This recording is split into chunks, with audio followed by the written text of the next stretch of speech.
We're going to go ahead and get started. So if you're here for session 6 of the Basic Elements of Evidence Management training class, you're in the right spot. Today we're going to discuss and go in depth in a few more areas related to evidence management. So if you're here, thank you for being here. I will direct your attention to the control panel, and you don't know where I'm pointing, but that's the control panel for the webinar. And in that control panel, you can find 3 things that you're going to be able to use during class if you want to. If you don't, you're under no compulsion. But the notes for the class are posted there in PDF form. And there are also 2 other documents that hopefully you'll be able to use at your agency or adopt to your agency. There's an inspection guide or a sample inspection form and a sample audit form, and we will be discussing those later in class, and they might be useful to you uh, in just a few more minutes. So as we get started, I wanted to start off the way we start everything off. This really started with an idea. It started with an idea of building community and giving evidence managers a voice and a place to soundboard off of other evidence managers. And to that end, we started a Facebook evidence management community forum just to give people a place to chat. It's a private forum. I would strongly encourage visiting that forum and maybe joining today. Uh, we've got about 400 people in that forum so far, and people are able to use that to get answers to their questions, and that's been a pretty cool thing. So we would like to see that continue to grow. And if you're interested, if you are a social media type and you're interested in like moderating, or we would love to see this kind of handed off to actual evidence managers who are working every day in a property room and just take ownership of it. There's a great group already established there, so check them out. Uh, if you'd like to check our website out, we're at evidencemanagement.com. That's where we've been for the last 2 years and where we will continue to be. You can find past episodes at a link on that website. If you go to our free online training class link, you'll be able to find past episodes of the class there online as well at that URL. And today is session 6. We're going to talk about drug evidence. We're going to talk about accountability issues like audits, inventories, and inspections. That's what today's class is going to focus on. I think we'll be able to wrap it up within the hour and move next week to our final class. And that will wrap up this particular portion of the webinar series. But there's more to come. And again, I start off every class very similarly. The reason we're able to be here, the reason we're able to do this is because of our industry partnership with Tracker Products. They make it possible for us to do right now what we do and continue to do it through the pandemic, even though we're not able to schedule training classes and do the work that we normally do. We've been sustained through our industry partnership, and their website is trackerproducts.com. They're an evidence management software platform, and I highly recommend checking them out because free training isn't free. It costs somebody something. And again, I'll get on another soapbox every week. There is no replacement. There is no substitute for state representation. There is no substitute for evidence custodians being in a room with other evidence custodians from their state. And when I retired from law enforcement and started teaching this full time, it was my passion, it was my belief that every state had an association. And that is quite simply not the case. There are 12 states with associations, actually 11, and Washington actually has an association. I'll get some more information on them. I heard from them last week.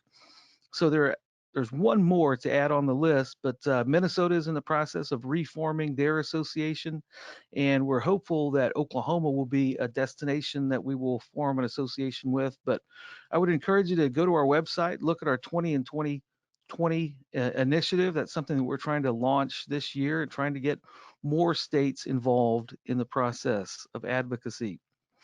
And I mentioned there was a question at the beginning of the webinar. What is the next training series going to look like? And really, the next training series, we're going to launch a podcast. We're calling it The Evidence Show.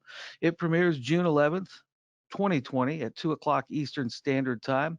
Uh, I think that's the correct time. I'll correct it next week. But the first thing we're going to dive into is we're calling it Between Now and Normal. I mean, we're in the end stages, hopefully, of a pandemic, and we are going to exit this thing, and we're going to be on the other side of it. Things might look a little different. So we're going to talk about safely reopening at the end of a pandemic. How do we reopen and reestablish our operations and maintain a degree of safety in the process? So hopefully that is something that will resonate with you, and something that I think it'll be fun to dive into. So that's June 11th, after this training series is over.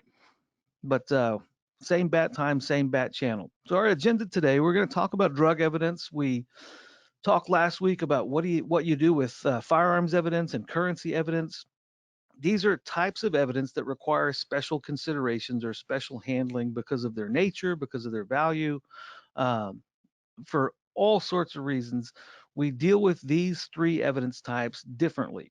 And I would also throw in there biological evidence, which we will discuss next week, and digital evidence, which is a completely different animal, and then disposition evidence as well. Those are all special categories that we have to deal with slightly differently.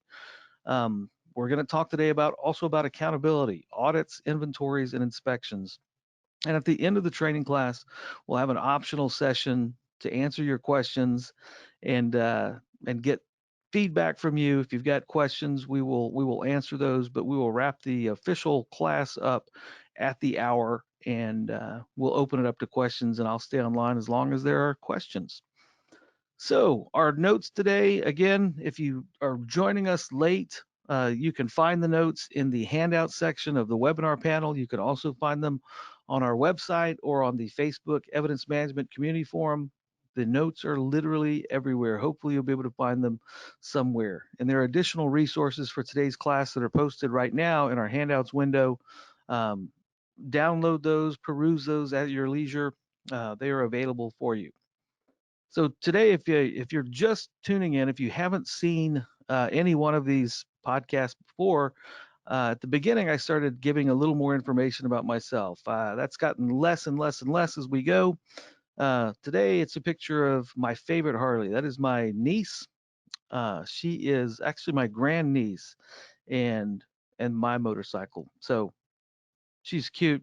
I thought it was cute. I was looking through my pictures. That's why that picture is there. So let's talk about drugs. Has nothing to do with me or my niece or the fact that we both wear Harley Davidson apparel. Drug evidence is a special topic, and drug evidence, if you watch the webinar that Tracker Products did yesterday, um, Beth Bennett, who was a former property custodian from Kansas, told a story about stolen drug evidence and how it impacted her and affected her directly. And the reason that we talk about drug evidence and what we do with drugs is because it is subject to being misappropriated. By its very nature, it is problematic. I mean, inherently, there are physical risks of exposure, misuse, abuse. There are all kinds of issues related to drug evidence that we need to discuss and discuss thoroughly. We're not going to have enough time here today, but we're going to give you the basic principles and practices of handling drugs and taking in drug evidence. But the reason is people like drugs, and sometimes they take them and they're dangerous. So that's why we put them in a category all by themselves, because we know that there is a systematic history of abuse and they are subject to different liability uh, considerations than other evidence, and we have to package them differently. So we recommend, when it comes to drug packaging and labeling, we have a few recommendations, things that we teach in our class, and we will go over them with you right now. Drug and narcotic items, evidence items, should be packaged using materials that are forensically appropriate for preserving and storing the type of evidence submitted. I would always consult your crime lab or the lab that does your analysis and make sure that you're packaging drug evidence or narcotics evidence the way that they recommend you package those evidence items, because generally they're going to be the authority. Your local jurisdiction might use different processes than other adjoining or other local organizations, so use them first. So your packaging requirements should conform to those lab requirements for evidence submission. It just makes sense for everything to work together for all the stakeholders in the process. items containing narcotics or drug evidence, and there are so many different types of drugs. When I talk about narcotics, I'm talking about specifically like opioid narcotics. Drug evidence can be everything from non-narcotic marijuana. Depends on where you are. I mean, there are jurisdictions that are represented here today that marijuana possession is no longer a crime, or if it is a crime, it's decriminalized significantly. And there are other jurisdictions where marijuana is still a capital offense. So, regardless of where you work, you want to package evidence appropriately according to drug type. We believe, or we teach, I believe and teach, that drug items should be packaged and sealed individually. And that means individually from other drug types, but also other evidence types. Drug evidence that's a type of evidence that should never be packaged with other things because of the risk of cross contamination. Not only cross contaminating between evidence packages, cross contaminating between drug types. I mean, if you've got one type of controlled substance that's maybe a lower crime than an actual narcotic or heroin, you don't want to create an environment where you're going to have false positive results from the lab because two drugs have been packaged together. It's also to prevent contaminating those around the drugs and those handling those drug packages. Um, Multiple drug types or pill types associated with a criminal case should not be packaged in the same package. It is really important there are two words that need to be just removed from the vocabulary of evidence managers or of police officers submitting evidence everywhere. One is miscellaneous and the other is various. I can't tell you how many packages of miscellaneous pills we received before we started making changes to our procedures as evidence custodians at the agency that I retired from. I began to hate the words miscellaneous and various with the white hot intensity of 1,000 suns. Miscellaneous always means something other than what it is. So I would have that as a part of your documentation procedures, just the prohibition against using miscellaneous or various. And if you allow that to happen, when you see miscellaneous come in, especially related to pills, that is a red flag that something wrong has just occurred. Pills should be segregated and identified. There are different ways to identify pills. If they're actual pharmaceuticals, they can be identified by a pill reference guide. Usually you can find those online and they're more up to date than book versions. But there are also illicit pills like MDMA, ecstasy, and other types of drug that are manufactured. And ecstasy manufacturers don't list their products in the online drug manual. They just don't on the RX guide.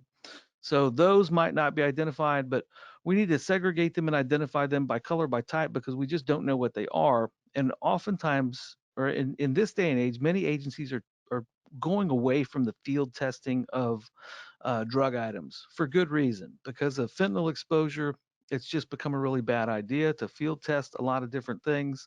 So they should be segregated and identified individually. If you've got officers submitting wet evidence, and this is more related to marijuana plants, those should be dried before they're packaged. Just general things that apply to general evidence also apply to drugs. We recommend packaging narcotic evidence. And by narcotic, I mean opioids or cocaine, which is, I mean, technically narcotics are opioids, but narcotics and cocaine in inside heat sealed plastic. Now you might have heard me before rail against heat sealed plastic. I hate it generally. I still hate it generally. But related to packaging narcotics, sealed packages protect evidence custodians, they protect submitting officers, they protect people down the road, people at the lab, every all the stakeholders in the process, they protect them from unintentional exposure. And with the popularity of fentanyl kind of rising throughout the country, which is toxic in microdoses, this has become a practice that should probably be kind of spread to all types of suspected narcotic evidence. Um, Absent heat sealed plastic, which is a great sealing method, another non-porous sealed containment method would do as well. I don't have necessarily an example to provide you with other than heat sealed plastic, but there are other ways to do it. I would also consider maybe extending that to all non-marijuana drug evidence, sealing all non-marijuana drug evidence inside of a heat sealed plastic or the other sealed containment method. You just don't know what you're handling. Even if it field tests out as cocaine or heroin, it might have been stepped on and it might have been, you know, cut with some other type of substance that we just don't know what they're using. It's important that we protect ourselves from those packages. Now, when it comes to submitting evidence, especially drug evidence, which is what we're talking about, it's important that the people that submit this evidence to us identify the type, the quantity, and the weight of the item submitted. We need to know these things coming in because we're responsible for the actual quantity and weight of substance being submitted. If it needs to go to the lab, it needs to be submitted with a lab request. Now, if that's automatic in your jurisdiction, obviously that might not apply, but we shouldn't be in the practice of routinely taking in drug evidence without routinely submitting it to the lab for analysis.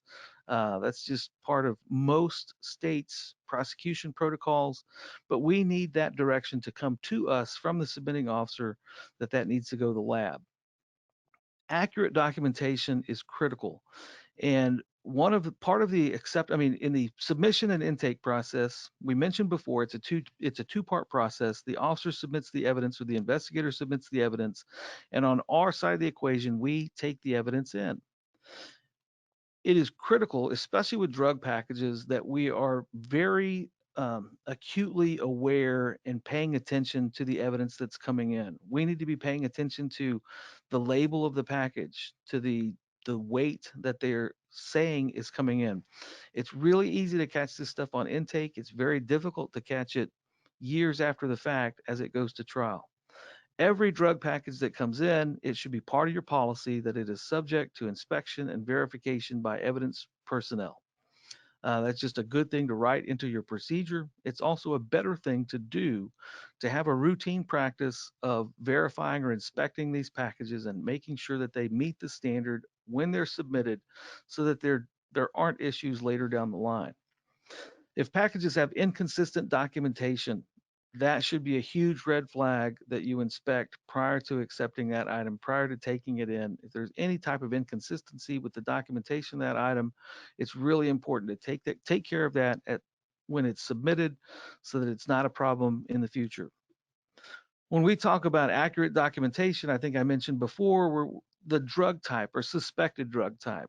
With the possibility of fentanyl exposure in the field when you're collecting evidence becoming a real acute concern for law enforcement, a lot of times they don't know. They don't field test the items before they're submitted, but they have a general idea of what they suspect the item to be. When it's submitted to the lab, you're going to provide the suspected drug type to the lab so that they can test and verify and make sure it is what we think it is. We always want to know the quantity, especially if it's pills, or the weight in the absence of quantity, and then describe the appearance. Even if it's heroin or cocaine, I mean, we want a description of the appearance. It's especially important related to pills that we document the appearance of those items, the shape, the color, the imprints, the markings, the quantity. Those are all critically important with respect to pills, but it's equally important if they're submitting a powdery substance or a crystalline substance to let us know what the color is or was at submission.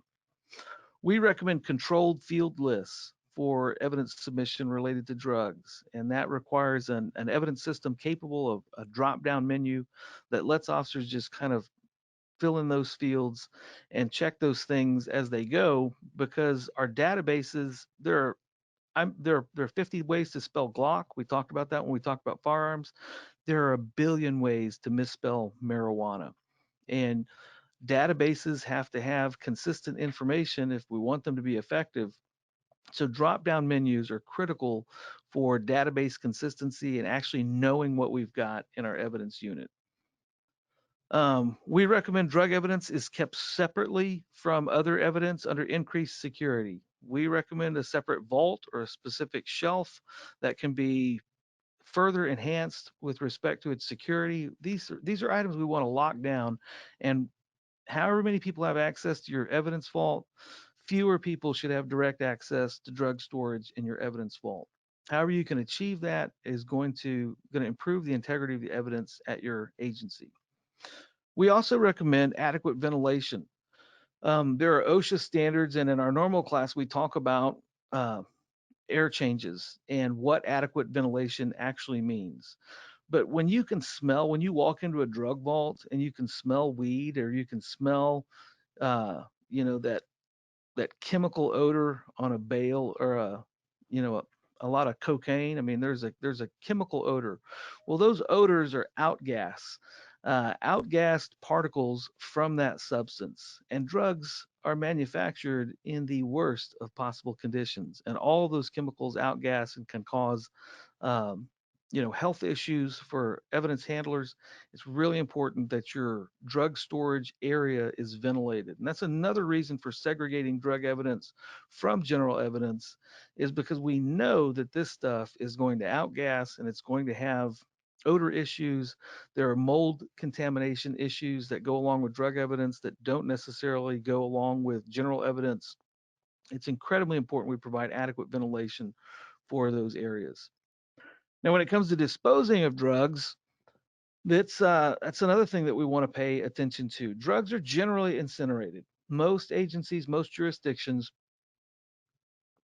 will incinerate drug items, and that's generally the most accepted practice for drug disposition is incineration. Your state may be different.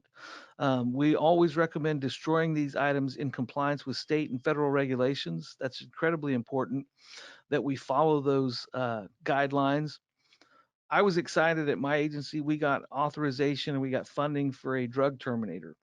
Unfortunately, in Texas, drug terminators, we couldn't use them because they didn't pass the Texas State Air Quality, and it's some bureaucratic organization, but it was approved by the EPA, we were told, but not approved by the Texas Air Quality Board. So we weren't able to use that. Make sure whatever you purchase, whatever you use, is in compliance with state, local, and federal guidelines for your agency. Um, Drug evidence that is eligible for disposition, just like any other evidence disposition item or disposition processing item, should be stored separately from other evidence under increased security.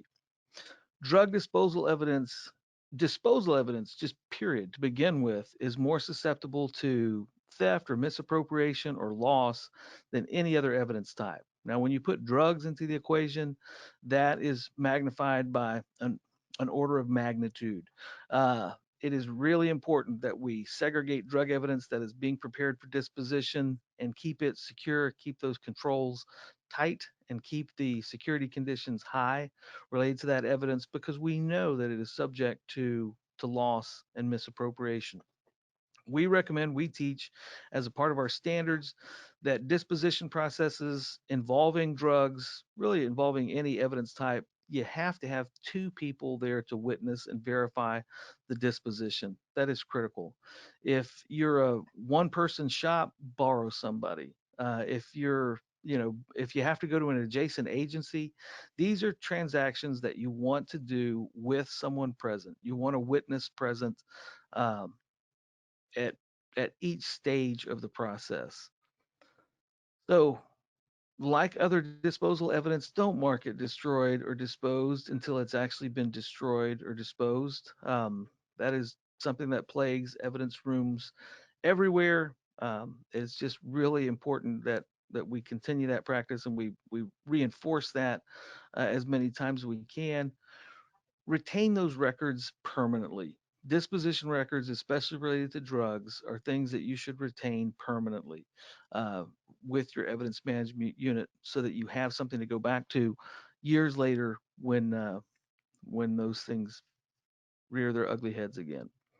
Another thing you might consider as an agency, I don't know of any agencies that actually do this, but it would be a great it would be a great practice and a great process to randomly select or randomly sample evidence that is being submitted for disposition to subject that to analysis again by a forensic lab or by an independent lab, just to really bolster the integrity of your disposition operations and of your storage operations. It's something that not many people do, but it's a great thing to consider, uh, just because we want to find problems before they become huge problems, and that's a way to do it. Just a control to add into the equation that could make a difference for you. So I've got two other things to talk about with respect to drugs, and then we will talk about inspections, audits, and inventories. And both of these I have pretty strong opinions about. I think that public drug disposal programs are terrible. There's just no other way to say it.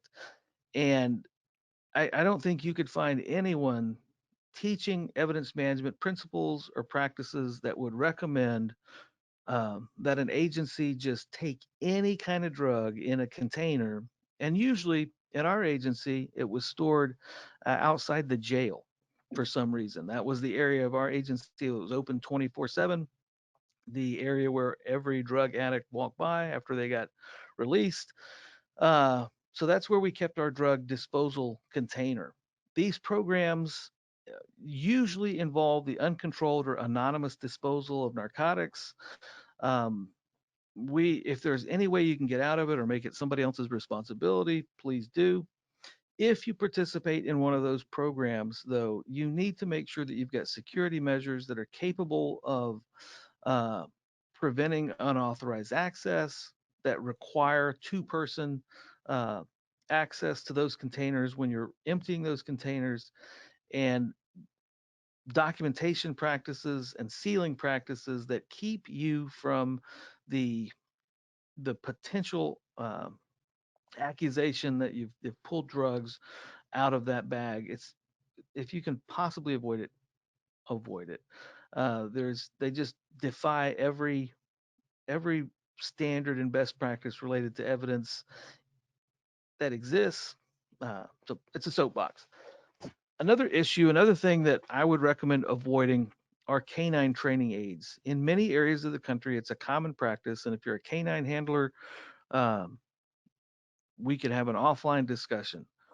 But the practice of assigning disposed drugs to canine units is a practice that, for evidence managers, is not ideal.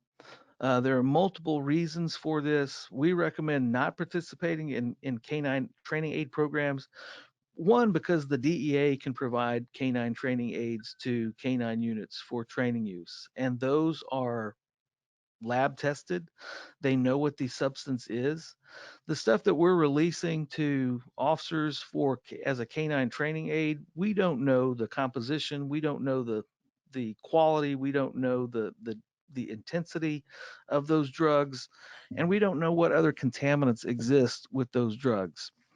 There will be canine handlers that will come to you and say, "Yeah, but we need the stuff that's really on the street. That's what our dogs need to hit on," and that's really not. I mean, I've talked to several canine dog trainers, and they have debunked that as an issue. Uh, and that doesn't matter what type of dog. I mean, we can be talking Belgian Malinois or German Shepherds. There are also synthetic training aids that are just as good. I mean, these dogs are hitting on particles that they detect, not necessarily uh, the stepped on stuff that we're providing them, and it just becomes a nightmare uh, for taking that stuff in and bringing it back. If you do participate in a canine training aid program, we recommend that you perform an annual audit of those transactions every year, that the stuff is brought back and reweighed and retested and resubmitted and then reissued. There are protocols that can be done to make it less of a problem, but there aren't too many great ways to go about it. So I'm going to scan through the questions and see if there are any questions related to drugs. And if not, we will move forward to the second part of our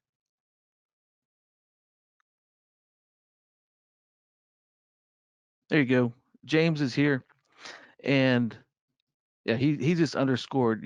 One of the things, if you're going to use canine training aids, make sure that that stuff goes back to the lab to be retested and resubmitted if you're going to do it. I can't I can't underscore enough the importance of avoiding those if you have the option at all. So that being said, if my clicker will work, let's talk about accountability processes. And we'll use the last 30 minutes to talk about accountability processes. A couple of definitions. I'm not going to read these to you. Well, actually, I might. There are three types of processes that we're going to talk about today. We're talking about inspections, about audits, and about inventories. And we should probably spend some time defining these because some agencies call these processes different things. These are three separate and distinct processes that are not the same thing. This is not apples and oranges. These are totally different. Uh, I messed up the metaphor, fruits or vegetables. So these are entirely different things. An inspection is basically a routine evaluation of safety and security. Basically, I mean, I know you're not supposed to use the word to define the word, but an inspection is an inspection. It is a routine process, a regular process, a regularly occurring process where you're looking at your work environment. You're looking at the safety and security of your facility. You're looking at workload issues. You're looking at physical shells and physical compliance with policy because you want to detect problems before they occur. An inspection is a regular process. We'll talk more in depth in just a second. An audit, what I call an audit, what we refer to as an audit, it deals with compliance. An audit is about ensuring compliance with policies, procedures, and laws that you are subject to. So, audits in our nomenclature, the way we talk about them, an audit is a compliance evaluation, making sure that you do what you say you do, or making sure you do what the law or the policy or procedure that you're subject to requires you to do. That's very separate and distinct from an inventory process, which we will also talk about today. An inventory process is an accounting method. An inventory process is basically making sure that you have what you say you have and that you find the things that you can't find and that you have a list of all the things that you're supposed to have but you don't have anymore. Now, those are all oversimplifications. We'll discuss them at length here momentarily, but those are three completely separate processes that don't look anything alike. And I know that some agencies use the term audit when they are talking about an inventory, but to me, it's really important that you do all three of these things on a regular basis uh, in order to ensure the accountability or ensure the integrity of your agency. It is a system. I mean, evidence accountability is a system. And we teach a system that has four pieces to it. We're not going to discuss training today. We'll discuss training next week, but training is an important piece of accountability. If we don't teach investigators or officers what to do, if we don't teach our evidence custodians what to do, if we don't train them and document that training, then it's very difficult to have a unit that works or functions uh, and has true accountability. The other three pieces of the puzzle are routine inspections, annual audits, and annual inventories. Those four pieces working together are more likely to create an environment where you've got a system that actually does what you say you're going to do. And that is important because when we talk about evidence, really, if you look at the way a law enforcement agency handles their evidence, it's a great litmus test for predicting the overall integrity and health of their organization. The nature of what we do, because what we do generally happens behind locked doors with low visibility, limited access, um, there aren't too many eyes on what we do. Now, contrast that with a patrol officer who is on patrol and has a body camera and has a dash camera, and every interaction that they participate in is recorded or should be recorded or may be recorded when they're dealing with the public. So our visibility on their actions is incredibly high compared to what we do, which happens behind closed doors with a very few number of people that are able to be behind those doors. So that creates an environment where problems can occur. And then when you look at just the frequency of what we do and who it impacts, I mean, evidence management is work that impacts all of the stakeholders in the justice process. Everyone depends on what you do. Everyone depends on the integrity of the processes that you work on and that you support. So we've got low visibility and wide impact. So that creates an environment that requires additional attention and additional scrutiny, because if we don't pay attention, those areas can be neglected. Low visibility areas become low priority areas unless we have accountability processes put into place to prevent that and prevent that from happening. So when I talk about inspections, I'm talking about something that happens regularly. An inspection is basically a documented review. It's incredibly important that these things are documented because without documentation, things don't happen. In our universe, in our world, if it's not documented, if it's not written down, it never happened. You might walk through your property room every day and take a look and make sure that there are no problems. But if there is no documentation of your work there, or what you've evaluated or reviewed, then it really, I mean, it's not that it doesn't matter. It's just that it can't be useful information to you in the future. An inspection is looking at facility safety. It's looking at the general conditions of our facilities. I mean, we don't want mold growth in our property rooms. Mold we know is bad because it destroys evidence. But if you're not paying attention to the conditions that your evidence is stored in on a routine basis, that stuff can grow and that stuff can happen rapidly. That's why we recommend routine, regular inspections that are documented because we want to catch those issues early. It also is a snapshot of our operational readiness, our ability to do our job and to equip our officers and investigators to do their jobs. It just keeps us apprised of the status and our ability to work on a regular basis. It also gives us an opportunity to look at our equipment and our supplies and make sure that they're operational, that they're there when we need them. And the last piece of the puzzle is an assigned resolution. An inspection process needs to be documented, but a part of that inspection, when you find a problem, someone needs to be made responsible for resolving the problem. Without those two pieces, documentation and resolution, it's just a walk in the park and it's not going to yield the benefits that it could. There is a form on your handout section. I believe it's the second form there. It is a walkthrough inspection form. This is not a form that we require. It's just something that you may be able to use at your agency to give you an idea of the different things that are helpful to look at in an inspection process. It's not going to be applicable to your operations, but the principles are going to be applicable. You'll probably call things different things than are found on that form. You might store things differently, but it's a good snapshot. It's a good, I mean, these things should take 5, 10, 15 minutes of your time because we are expecting people to do them routinely and regularly, at least once a month. So it needs to be something that is not going to impact the rest of your workload too much. If you'll look on the form, and I didn't copy all the form pieces here, but it's basically a quick evaluation of facility conditions, security conditions, safety issues, general order and cleanliness, equipment conditions, and supply levels. You want to have a handle on those things on a regular basis so that you're not caught uh, lacking in any of those areas at when you do an annual audit. Nothing should surprise us, and we need to document this stuff as well. Another important thing to document are just environmental conditions.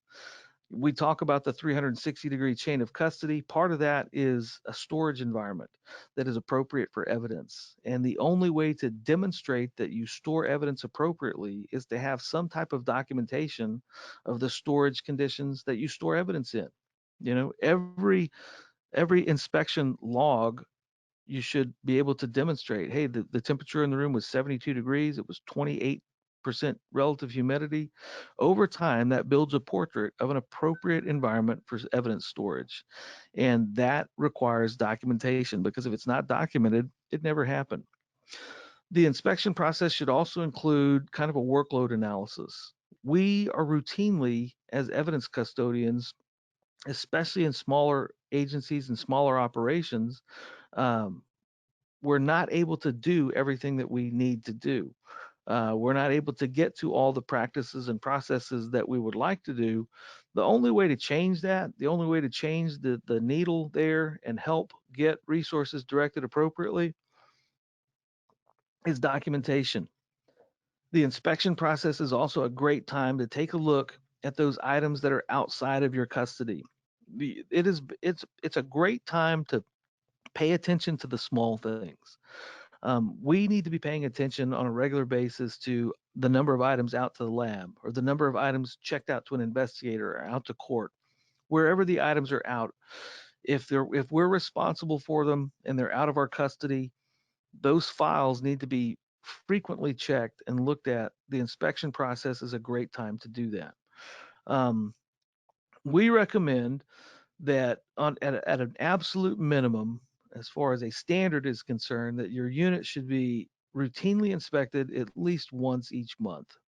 Um, and that whatever issues or problems that you discover during the inspection process, that they should be assigned correction with a planned resolution date. The whole goal of this is to find problems. You're going to find issues. You're going to find things that need to be resolved. The goal here is not perfection. The goal is transparency and actually dealing with problems as they come up. And that's why the resolution of the problem is just as critical as the identification of the problem. And that's why we recommend that as part of our inspection process. It is better to do more frequent inspections, once a week, I mean, once a day, depending on the size of your agency. I mean, these are quick processes. The more frequently you inspect your operations, the more rapidly you're going to detect problems, the more rapidly you're going to take action and resolve those problems. Again, this is not a lengthy process. This is something that should take 5 or 10 minutes to walk through your facility and make sure that everything is done right. It is an incredible piece, or an incredible tool to add to your accountability arsenal, to make sure that you're doing the right thing and documenting that you're doing the right thing on a regular basis. So, the next step, after we've inspected our facilities and gone on a routine basis, or we've got a history of paying attention to what we do through the inspection process, let's talk about audits. Um, to break down audits, I mean, Uh, none of these are very complex topics. The process itself, not very complex, but few agencies actually accomplish each of these areas on an annual or regular or routine basis. And I think some of that is because just it's a daunting task. It's a daunting thing to take on that first time. But I promise you, after you engage in that process the first time, the second time is easier. The third time is easier. It becomes easier and easier and easier as it becomes a part of your operations, a routine part of your operations. Basically, breaking down an audit, it is a documented review of compliance. That's all it really is. It is a documented review that says, this is what we say we do. This is proof that we do it. The best comprehensive audits or compliance audits involve actually inspecting the packages and files that you're working with, that represent the full body of work when it comes to evidence. Audits are also a great opportunity to measure workflow and to look at things critically, and also assign mitigation or fix the problems that you find in the process. So, the audit process is very similar to the inspection process. And in fact, if you look, one of the forms, the second form we have available for you to use as a reference or a guide, is a sample audit process. And you'll notice that on the sample audit process, it includes an inspection form. Um, if you use these types of forms in concert, I mean, the first part of your audit is just an additional inspection of your operations. Maybe a little more thorough, maybe a little more detailed, but there's no need to reinvent the wheel here. You'll see some common things. We're going to evaluate our storage areas, our storage capacity, the equipment functionality, our supply levels. Those are all things that we also do during the inspection process. The audit process is an inspection, but it's much more detailed and much more granular than you're going to spend on a 5 or 10 minute inspection process. Again, similar to inspections, audit processes should include a detailed evaluation of workload and backlog issues, intake disposition rates and levels, which we've talked about in the past, and then safety and security processes. All need to be part of the documentation process in your audit. The audit should include a thorough and detailed evaluation of accountability measures, including the status of your inventory and a review of evidence that's stored outside the custody of your evidence management unit. So again, these are themes that also happen in the inspection process. They're just more in depth during the audit process. The audit should take a look, physically take a look at packaging and labeling practices and make sure that people are packaging and labeling evidence in compliance with your policy. Um, the intake process, that's why it's so important to inspect items when they come in during intake, is because it's much easier to find and address and solve problems during intake than it is at the end of the year in an audit process. But we catch things that are out of compliance in that audit process. We recommend including at least one outside auditor, somebody else outside of your unit that can give you a set of fresh eyes. If you work in an evidence vault every day, your eyes are going to kind of gloss over, you're going to miss things that other eyes can catch. Now, I do audits as a part of my work here at the Evidence Management Institute, and I would love to come help you with your audit. But we're not talking about hiring someone to do the audit for you. With specifically what we're talking about here is having a set of eyes. It can be an independent set of eyes. That can be someone from outside of your unit. That can be someone from an adjoining agency. It can be someone like me that comes in and performs an independent audit, but it doesn't have to be me. It just needs to be someone with a fresh set of eyes to take a look at your operations and make sure that you're doing objectively what you say you're doing. We recommend an annual audit. We recommend that this is something that you do every year. It also should be performed when you have significant issues pop up. If you've discovered a theft issue or an evidence contamination issue or any big issue, any problematic issue related to evidence, is a great time to require an additional audit of your operations. Because what audits do is they identify problems. I mean, you found one glaring problem. If you find one glaring problem, there's probably another one, or there might be an underlying problem that needs to be addressed in order to fix all of your problems. The audit process can help find those answers. And when you find problems, that's a great time to initiate that process. We also recommend audits be performed when the chief executive level of management changes at an agency. The wisest police executives, whether they are county sheriffs or police chiefs that I know, uh, the one of the best decisions I've seen new chiefs or incoming chiefs or police executives make is requiring an evidence room audit when they come in and requiring an inventory. You know, if you've got a chief like that, you know two things. You know, this is a chief that understands the liability that they're accepting as the chief executive of that agency. And you also know they at least understand one important principle about evidence management. That's we need to make sure that we're doing the right thing with our evidence. When you see a chief make that kind of decision, that's a good thing.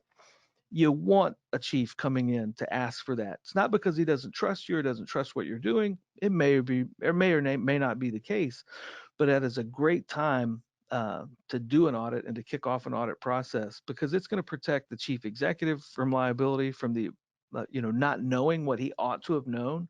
Um, we don't get excused from that in law enforcement. If we ought to have known, if we're responsible for it, then we are responsible for it. And an audit process can protect the agency, protect the unit, protect the chief, protect the agency. It is a great process to undergo. Now, when it comes to compliance, I've mentioned the word compliance several times. Well, what do we comply with? What is it that we're supposed to be in compliance with? And one would be local policy and procedures. The source for that obviously is going to be your list and your procedures manual and your policy manual.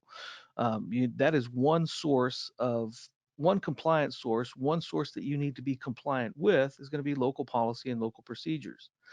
There are industry standards that may be applicable to your operations. We've written a series of best practices and standards that we feel is pretty comprehensive and pretty useful as a guide for evidence operations.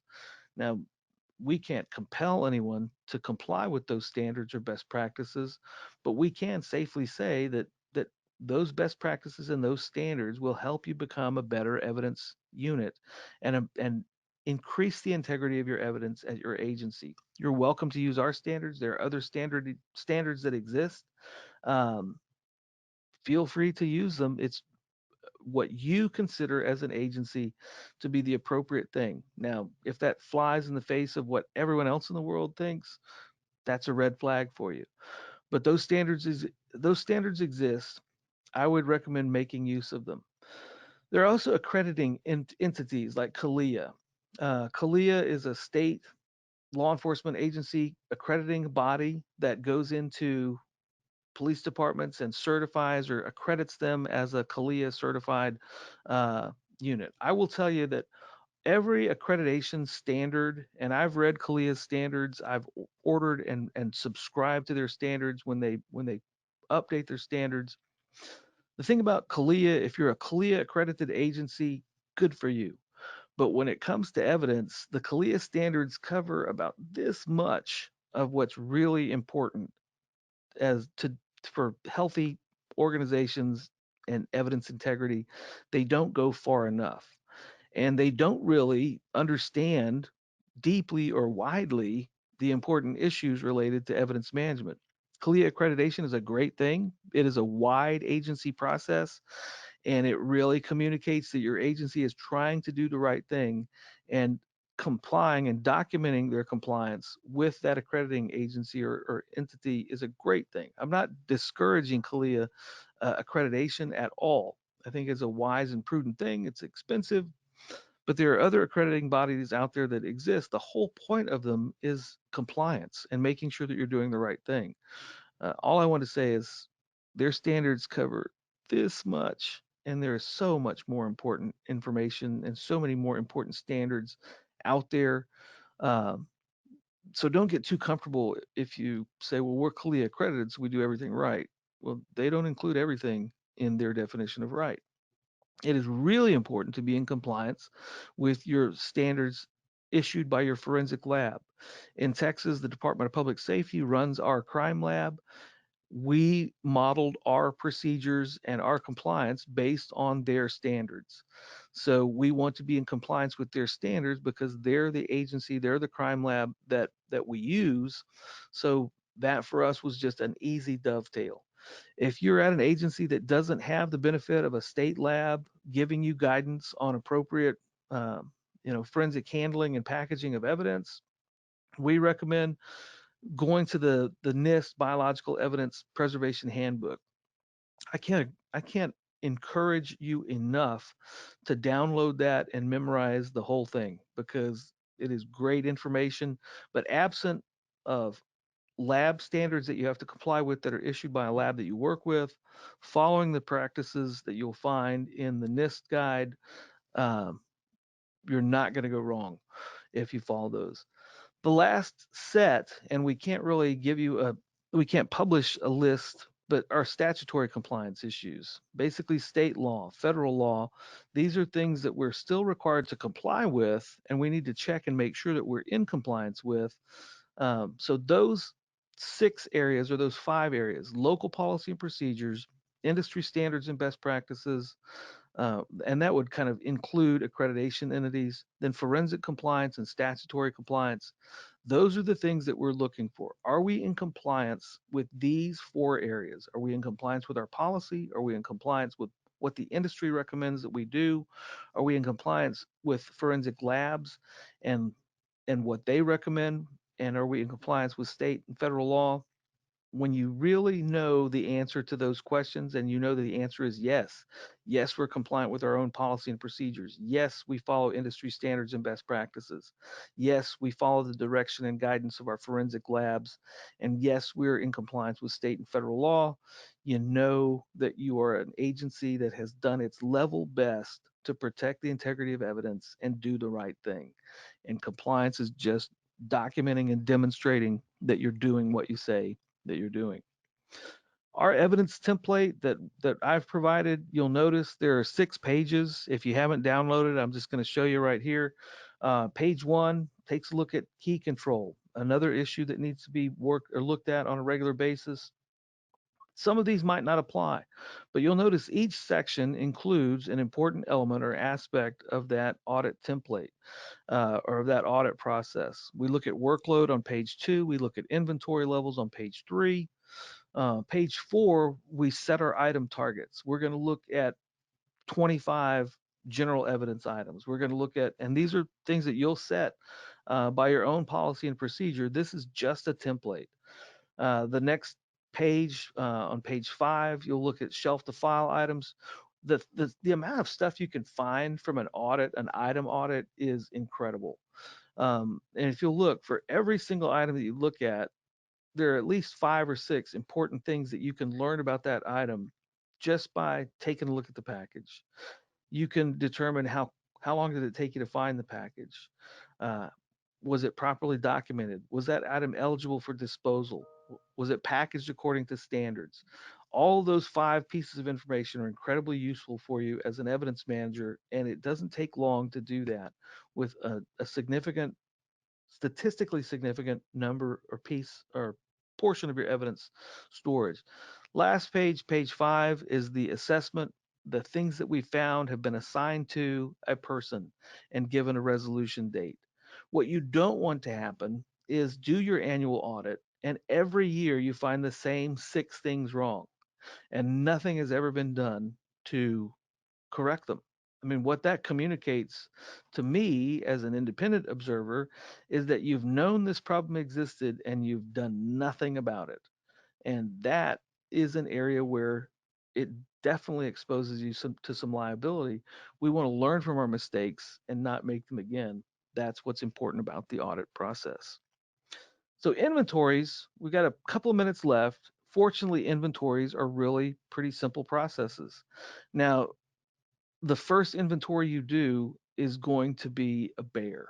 If you've never performed an inventory at your agency, it is well, I shouldn't say that. Maybe for you, your experience will be different.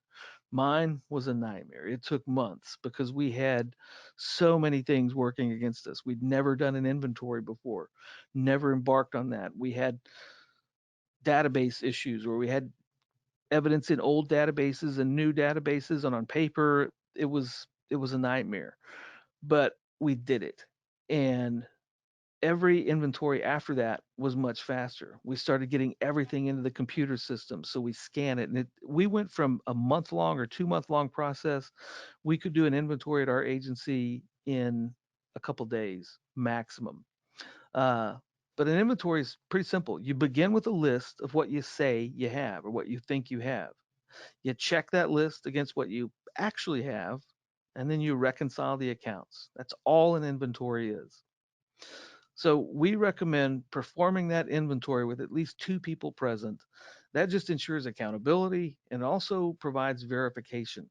Um, Inventories, that's a lot of information coming in. It just helps to have 2 people there to to filter that information through and to make sure that you're not missing things. An inventory process doesn't matter what kind of system you use. Obviously, I recommend an evidence management system for conducting an inventory because it makes the process happen like that, especially compared to a paper process. But whether it's paper or computer, you start with a list of everything you believe that you have. That's the baseline for your inventory. Um, We recommend that list should include the item description, a storage location, and a unique identifier, because those are the three things that we're trying to verify in the inventory process. We recommend, and not we recommend, an inventory, a true inventory. You've got to physically locate each of those items. Now, this is one reason why I'm not a huge proponent of the RFID technology, where the selling point, and I'm not saying these are bad. I'm just saying that for me, with respect to inventories, waving a wand over a location or having an RFID chip emit a signal doesn't necessarily mean that that item is physically there. The inventory process, just like they do in a grocery store, is physically locating and accounting for each item. Now, that process, you're going to result in three different types of findings. The one that we love, the item was located in the right place where it was supposed to be. So that's a list. That is one type of finding. The second finding is things we couldn't find, and we couldn't find where they were listed, and we couldn't find them after the inventory process was complete. That's the bad list, the unable to locate list. The third list are items that were located but not in the correct location. Those are easy enough to fix. You found the item, it wasn't where you thought it was supposed to be. Well, you just move the item or update the record, whichever the case might be, so that your inventory is accurate. So you reconcile those three lists, and at the end, you wind up with a list of things that you just can't find. Uh, I recommend exhaustively looking for those little lost sheep, because we don't want to lose evidence. The work that you do to locate or track that stuff down, follow the chain of custody records, see if it might still be at the lab, see if it might have been uh, checked out to an investigator or to court. But we want to know what happened to that item. We want to know its history, because that is critical information. Um, that unable to locate list, and I don't have much time, that's going to be something that you work with. We'll talk about that. We won't talk about that because this is the end of the next week is the end. But UTL lists, those are handled administratively. Send me an email if you have UTL questions and what to do with unable to locate. We recommend an administrative procedure where you formally dispose of those items in a memo form to the chief. Um, but if you can't perform an annual inventory, if circumstances prevent it, consider breaking it up into a monthly process, to where at the end of the year you're going to inventory the entire your entire inventory, or at a bare minimum, inventory narcotics, inventory currency, inventory firearms, and inventory biological evidence items annually. That's the minimum baseline. Those are the four evidence types that you really need to be paying attention to. Narcotics, currency, and firearms, because of their liability implications and safety implications. The biological evidence should be inventoried annually, because it is the most probative, forensically valuable evidence that you're going to store in your facility, bar none. We recommend an annual inventory, um, and we recommend at a minimum once a year. And again, this is another type of practice. When you find problems, when you find significant systemic problems with your agency, we recommend an inventory and audit. Kick those off as soon as possible, because we want to start with a clean slate. Next week, it is 3:04. Technically, that's an hour and 2 minutes. That's as close to on time as I can get. Next week, we'll talk about training. We'll talk a little bit about biological evidence. We don't have to spend a great deal of time talking about biological evidence, because so much of that work has been done for us uh, through NIST, but we will discuss those things anyways. And we'll also talk about found property or non-evidentiary property, the the bane of our existence as evidence managers: found property, non-evidentiary property. And we'll also talk about the online exam that you can take if you elect to after this class is over, and how to obtain a certificate for completing this course. And if you're watching us online, those training resources, if you couldn't find them on the webinar screen, which you can't because it's on YouTube, uh, search for them on the Facebook forum. Look for them on my website, evidencemanagement.com, under the client resource page. Those are available 24/7 to watch at your leisure. So that is the end of our training session today. If you want to just hang up now, You can, if you have questions related to evidence that you would like to get answered or would like to get some clarification on, I will take a look at the question bank and I will stay here and answer them as long as you have questions. So there will be a moment of awkward silence as I scroll through. Let's see. Yeah, and I have a question here about earlier notes, online session one notes. All of those earlier online sessions, the notes for those are available in two sources. If you search on the Facebook community forum, you can find them there in a search of that forum.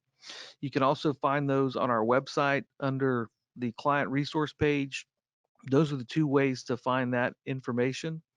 Um, we've got a state where they don't document the weight at the department since the state lab usually has different weights. That is not uncommon at all. That is not that is becoming more common. One, because the scales that they use at the lab are calibrated in actual scientific instruments. What we do in the field is more of a swag. Regardless, when that weight becomes official, I still recommend some type of weight be taken so that we have a baseline of reference. And that's when the officer submits it, we need to know generally how much we're dealing with. Because if we have no recommendation or we have no reference to weight, just some marijuana, you know, is that 500 pounds or is that less than an ounce? Same way with pills. Now, pills are a little different because there's a quantity, but if we're dealing with cocaine on that package, we need some reference point. Weight provides a great reference, but I absolutely understand that many agencies don't weigh it. Uh, as part of the evidence submission process because they use the weights from the lab. That actually protects the agency from some liability and protects the officer from some liability. You just have to have references or resources in place to identify the information. So this is a great question. How would you go about incinerating drugs if there is not a facility in your area? And there is no easy answer to that question. In Texas, where I am from, there was one incinerator facility that was convenient to us. There was another one down on the coast that we couldn't really get to reasonably, but that incinerator facility was closed. If you have no incineration facility available to you, then as an agency, you probably need to write a procedure or a policy related to how you're going to dispose of drugs. The guidance there, if you can't incinerate it, there are other ways that it can be disposed of, but you want to render the substance unusable as a narcotic or as a drug. There are several ways that you can do that. There are other companies out there that you can, and this is not really, with like biological evidence, there are companies you can mail disposed biological evidence to. I'm not aware of any drug disposition facilities that you can mail it to. We recommend incineration, but there are other mechanisms. I know of an agency in the Midwest that has a process and has a policy written out on how they dispose of drugs because they don't have an incineration facility either. They do have a landfill and they take the items to a landfill, they render them unusable, and they physically watch them kind of buried and get mixed in with the other garbage. And they have a specific policy that they follow and procedure that they follow related to those drugs. There are other chemicals out there that exist, and I apologize for not, I don't know their trade name or their brand name, but there are companies out there that exist that sell disposal kits that you can basically put the drugs in a solution. You might look at LSC. LSC in Las Vegas, I believe, has drug disposition kits that are remote that will render the drugs inert and then can be discarded in a landfill. I don't know about the efficacy or the safety of those things because I haven't studied it, but I know that options exist. Regardless of what you do, make sure that you have a procedure in place that is signed off by your agency um, for those items. See, here's an agency that has one room for all evidence, and there aren't. Um, you'll You'll learn something. I read out loud and mumble. So, okay, I think the gist of this question is they only have one room. They don't have separate areas for storing drugs, money, or guns that are of higher security. And because there's just one room, just a couple of shelves. And there are many agencies out there where your evidence room is a closet. It's the space that you have available. If your agency is like that, my recommendation would be there are ways to secure those item types more securely. I would if I were an agency and I had like a small space, like a walk-in closet to store evidence, um, what I would recommend would be a safe for currency evidence, a safe for or a lockable cabinet, where it requires two locks, uh, a lockable cabinet that is different than the lock on the door of the facility, either a lockable cabinet or a lockable shelf or another safe for drug evidence, and something similar, a cage or something lockable that you can store firearms in. You don't necessarily have to have another room. It's just an additional layer of security, whether that comes in another type of lock or locking system or another cabinet or a lock cage or, another layer of security to add on top. Uh, Anything you do that bolsters the security, that actually physically improves and enhances the security of that storage, um, it's it's just greater security. It's just an additional layer of security that can help you. So here's a question: where can I find recordings and handouts from previous sessions? You can find those on our website at evidencemanagement.com. If you scroll to the training page, there is a link that will say something like free evidence online training, which is the training class that you're at. If you click on that page, you can find past sessions. And if you're looking for the resources, the handouts, there's a little section on our website. And if I were more technically astute, I would be able to demonstrate this to you in real time. The client login. Sign up there. All of our resources available online behind that wall. That's just where we keep things. That's our closet for resources. You can also search on the Facebook community forum for past handouts as well. So hopefully that answers your question. What do you do? This is a great question. It's not necessarily related to the stuff we're talking. Well, yeah, it would be. Let's make it. You find in an inventory, you find evidence or you find stuff that's in your property room that's got no tag, it's got no label, it's got no case number. And what you want first is you want to have a policy that covers those types of things. And if you don't have a policy, write the policy and have the policy signed off by your chief executive. But this happens everywhere. You've got items that the label is falling off, the packages come undone. You've got this pile of stuff. At our agency, it was tire irons and car stereos and ancient evidence from days gone by. We just had this pile of stuff in our evidence room that had lost the labels had fallen off, whatever the circumstance. The one thing we know about all of those items is they are absolutely worthless as evidence. I don't care what type of criminal case they may be associated with. There is zero chain of custody. There is zero positive identification for those items. Even if you research it and you think this might be related to that, this might be the item we're looking for, it's lost almost all of its value as evidence because your agency hasn't documented a chain of custody. There is a huge gap, and that gap would be assailable by any competent defense attorney, rightfully so, because you don't know what that thing is. What we recommend with those items, especially the first thing I would do would be perform an inventory. And it very well might be that some of your missing items are those items that you found that are unlabeled, that are unloved, that are unkept, and lonely and sad. You might be able to find them there.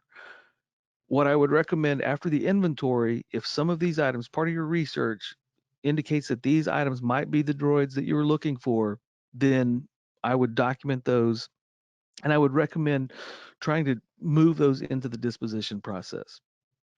Let's say you've completed the inventory process. These are still lost little sheep that no one can figure out the history of. No one knows what happened to them. The process for dealing with those, the appropriate process, the easiest process is an administrative disposition. Basically, you make a list of each of those items. I recommend making a list of those items and actually physically entering them into your system as property or evidence. Now, your agency policy is going to govern which way you go there. I recommend property, abandoned property would be probably the most reasonable and most suitable evidence type for those things because they were abandoned. They were just abandoned in our shop. Um, so you document the existence of them, and then you memorialize the existence of them in your paperwork, and you make a memo. You send it to the chief.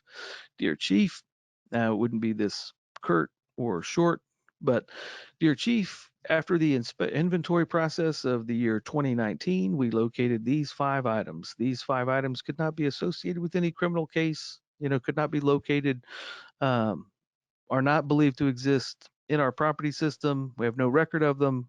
I am requesting that these items be considered abandoned and disposed of without in due haste or whatever, some other fancy word. Send that to him or her. The chief signs off on it, and then you get rid of the stuff. That is a long way of saying or giving you an answer to that question. Can these forms be altered to a specific agency to use in the future? Absolutely. Now, these are PDFs. If you've got an Adobe product that will allow you to alter them, yeah, please use these forms and do alter them, do change them to suit your agency's needs. The goal for these forms is to use as a template for your operations. If you can amend them or adapt them to your shop or your agency, please do. I would encourage you strongly to implement an inspection process and an annual audit process. Use these forms to help you with that. That is the express purpose for putting them there today. Let's see, regarding marijuana seizures, yeah, if we this is a question about marijuana seizures. I wish James was here because and we're gonna in a future webinar we'll have James just do the whole thing on fentanyl because he is the fentanyl expert, and if what I say is in conflict with him, we will reach back out to you. But if there's a possibility of marijuana or large seizures being laced with fentanyl, the packaging considerations, the way to protect yourself, anything that you believe to be sus- to, anything you suspect might be contaminated with fentanyl, whether it's marijuana or any substance, is to package it inside plastic, heat sealed tubing, or other sealed method in a non-porous container. Usually that's plastic. I mean, plastic doesn't breathe. Stuff doesn't get out of plastic. Uh, so I recommend sealing it in plastic. That way the stuff can't get out. If it is in there, and then you send it to the lab. Let me make sure I answered all that. Yeah, and I don't. As far as the second part of that question was dual field tests. I'm not going to make a recommendation in the current climate that officers field test anything. My recommendation, because of the possibility of contamination, I just think field testing is not necessarily a helpful process. Most police officers can determine what a substance is. If it is safe to do so and is part of your agency policies and protocols, and you wear appropriate protective gear during the field test, absolutely.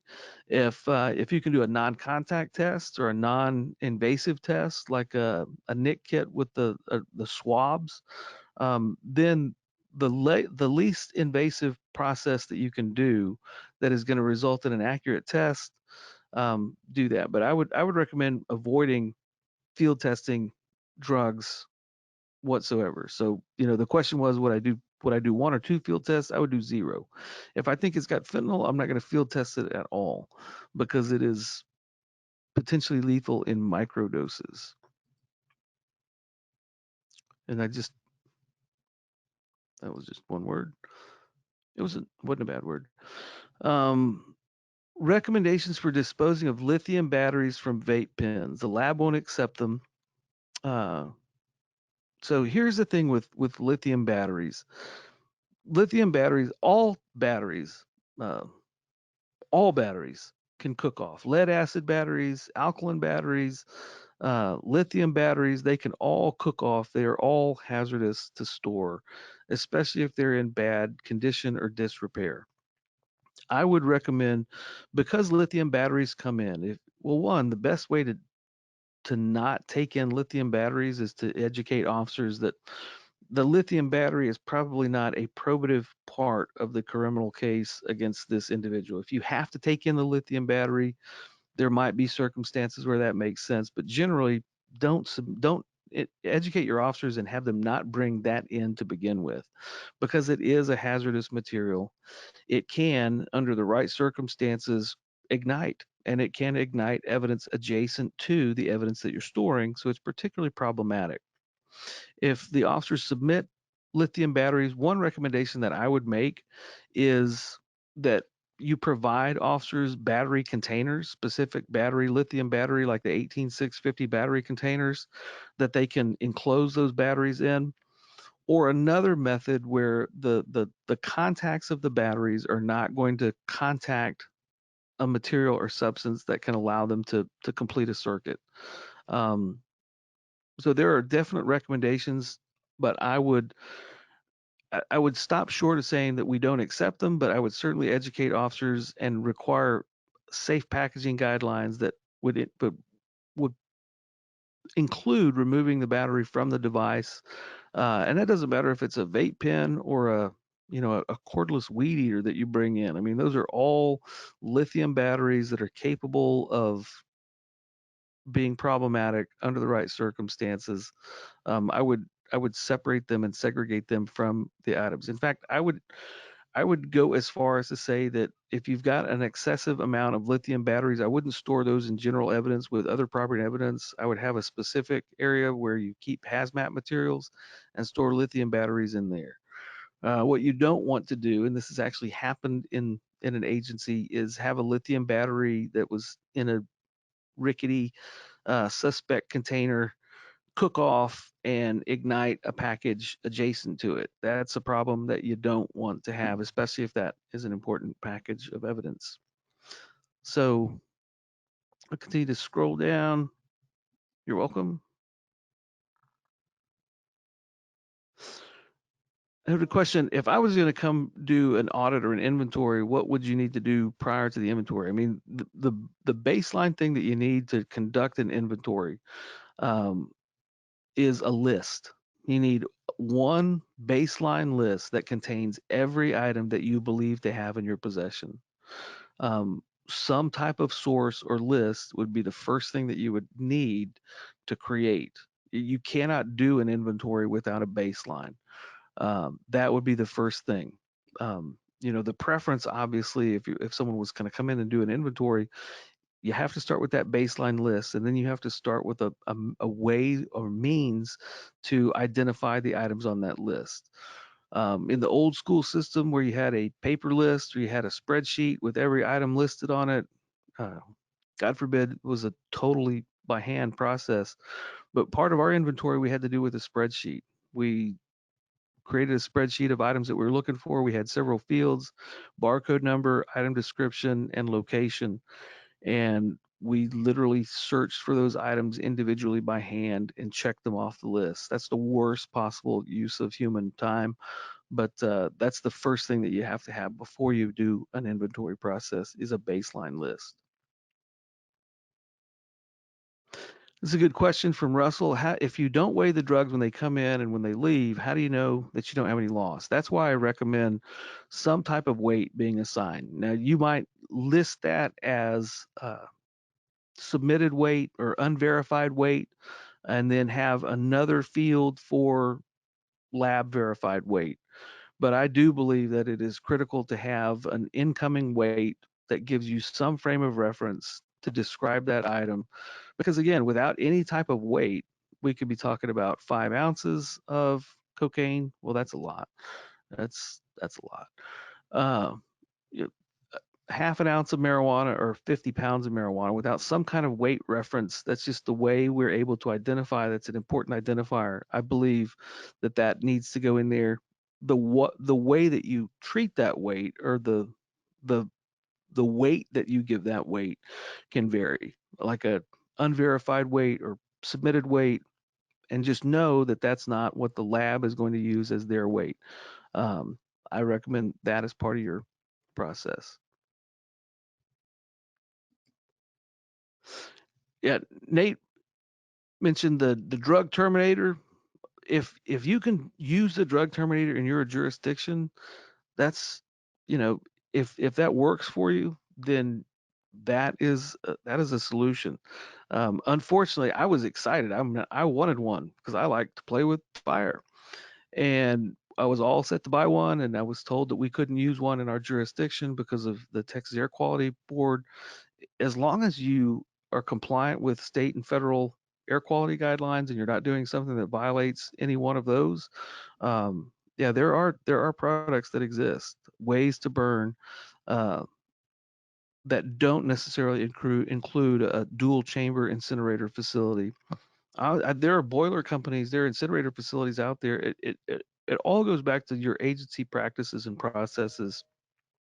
There are multiple types of incineration facilities that may accept your evidence, but whatever you do, however you get rid of this stuff, it needs to be compliant with state and federal environmental quality regulations, and also with your department policy. If you can find an incineration facility that will do it, um, and that will allow you to witness the disposal or destruction, use that resource. It's just a lot of us exist in parts of the country where those things go down and you have no other options. Question about how we answer or access the final exam. It will be available online as a link to a site. I don't have that link as of yet, but you will click on that link and take the exam. It will be up kind of like the class. I mean, the goal for this, we've done the class once. We hope to reshoot it eventually, and maybe clean it up a little bit. Uh, maybe look taller, maybe less, whatever.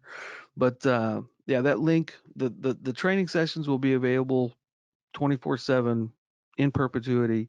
Same thing, we will have a sign up that will enable people to take the class and take the exam over time. So it's not something that it's a limited time offer. It's just part of the process. There will be a link that we publish. It will be on our website. It will be on that training page as soon as we have it. But we haven't released the exam, and we haven't uploaded the exam because it's going to be literally a process where you click the link, you take the test. If you pass the test, it will print uh, a completion certificate for you. Um, it is going to be a completely automated process. Um, so that's the way it's supposed to work.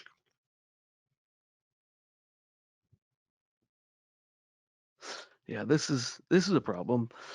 Um, they're at a sheriff's office, and they store evidence from the court clerk, which in Texas, where I'm from, is pretty common procedure, especially if you work for the sheriff's office, because the courts are county entities similar to the sheriff. So they've got some firearms that they have no record of, and the court is unable to tell me what the court case numbers. Basically, unable to give her any information about those firearms. Similar to other evidence types. I mean, if there is no documentation related to those firearms, if you can't find any information on which criminal case they belong to, I would, and again, this would be something that you would want to cover in your policy to protect you and your agency from any future liability. But I would have part of that process, one, run the serial numbers one more time through NCIC or TCIC if you're in Texas, just to check to confirm whether they've been stolen or not. That would be the first plank of the plan. Then second, establish that you can't associate them with any criminal case. There are no markings, there are no other, I mean, do exhaustive research to make sure that they're not related to a case that is unsolved or otherwise. But I mean, they really have very little value as evidence. And if they've already come in from the courts, if you're storing them on behalf of the courts, chances are they're related to adjudicated cases, which is fortunate. Then I would prepare a memo to the chief and say, or not, you're a sheriff, dear sheriff, uh, this is the story. We have these firearms. We run them through NCIC. They are confirmed. They are not listed as stolen. We have no record, no way of obtaining a record because they are court exhibits and the court cannot provide us any information on them. I'm requesting your permission to dispose of them. Please say yes. Please, please, please. And more formal than that, I would make that memo and make that part of the process.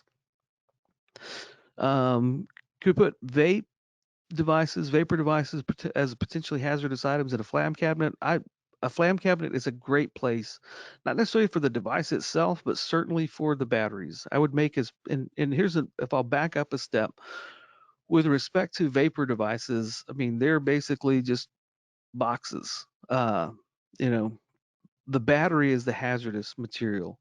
If you allow officers to submit vapor equipment or anything with a lithium battery, doesn't matter if it's a cordless drill or whatever, I would recommend requiring them to separate the lithium battery from the item as long as it's forensically appropriate to do so. Because like with cell phones, we don't want to do the same thing. They have lithium batteries as well. So there's a lot of concern over lithium batteries, but so many things have lithium batteries that we don't separate out. I don't know that I would make that a regular practice, but yeah, separate the lithium batteries out if that's going to be part of your routine, and then put them in a a flammable cabinet, because that is the safest place for those items if they cook off. Now, I will say you don't want to put those batteries in a cabinet with other flammables, because if they do cook off on their own, and there's probably a more scientific term for cooking off, but you don't want them to be stored adjacent to oxidizers or chemicals that will explode. You don't want to provide the igniter uh, and the combustion agent with the oxidizer or the flammable gas in the same location. But definitely, it's a great idea to segregate those things out.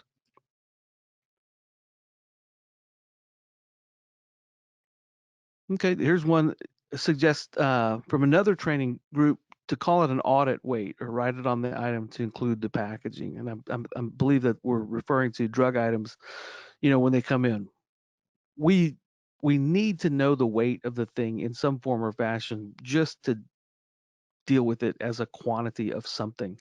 Yeah, if we want to create a different nomenclature for lab verified weight or unverified weight, or submitted unverified weight, um, that might provide a layer of protection from, calling something what it's not. But even that, I mean, you're going to be fairly close. Even commercially available scales are going to get you pretty close. That's, but you need some kind of documentation there. I think that's all of our questions today. It is 3:33. Thank you for joining us. And if you stayed through this part of the question and answer session, I appreciate you being here. We will wrap this thing up next week. And I'm going to turn and look directly into the camera uh, for no real good reason other than to say thanks. Thanks for being here. We will wrap this thing up next week, and we will begin more discussions and new discussions about in-depth evidence management topics that I hope are helpful to you. It would help us if you let other people know about what we're trying to do, and we would love to have more people come to the conversation. I realize that the first 7 weeks of this is basic evidence management, and you might be an evidence manager with a lot of experience. So hopefully the topics that are coming up are going to apply to and appeal to people with all different levels of experience related to evidence. And we will publish those topics ahead of time, and they will be available so you'll know what we're doing and what we're covering in advance. And you can plan your day or your week or watch them offline, either way. But thanks. I'm going to hit the off button. Have a great week. We'll see you next week for the end. And Again, if you have questions, email me directly. That's Sean at evidencemanagement.com. I appreciate any feedback that I get.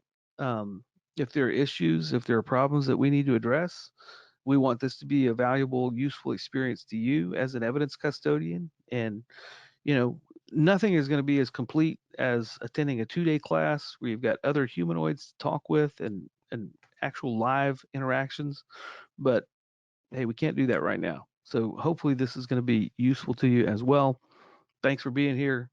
I said I was going to hit the stop button. Now I mean it. Have a great week.